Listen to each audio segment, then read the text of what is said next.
আজ একটি ভিডিও নিয়ে আলোচনা করব শিশুদের গ্রীষ্মকালীন রোগবালাই। ভিডিওটি ভালো লাগলে অবশ্যই একটা লাইক করে দেবেন, নতুন দেখে থাকলে সাবস্ক্রাইব করবেন যাতে আমাদের নতুন নতুন ভিডিও আপনাদের কাছে সবার প্রথমে চলে যেতে পারে।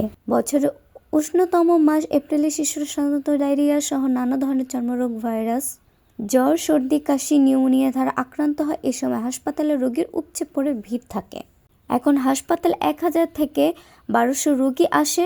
আউটডোরে রোগীর চাপ অনেক বেশি। সবচেয়ে বেশি পাওয়া যাচ্ছে ডায়রিয়া, নিউমোনিয়া রোগী। প্রচুর চর্মরোগ আক্রান্ত রোগী আসছে।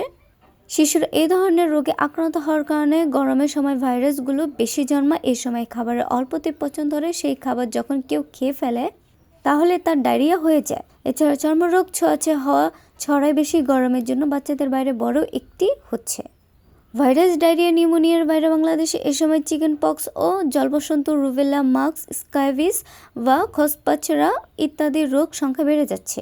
স্ক্যাবিস খুব বেশি হয় এ সময়, কিন্তু এর মূল কারণ আমাদের দেশে ফাঙ্গাল ক্রিমের বেশিরভাগই তাদের কার্যক্ষমতা হারিয়ে ফেলেছে, অধিকাংশ ড্রাগ রেজিস্ট্যান্ট হয়ে গেছে, তিনি যোগ করেন।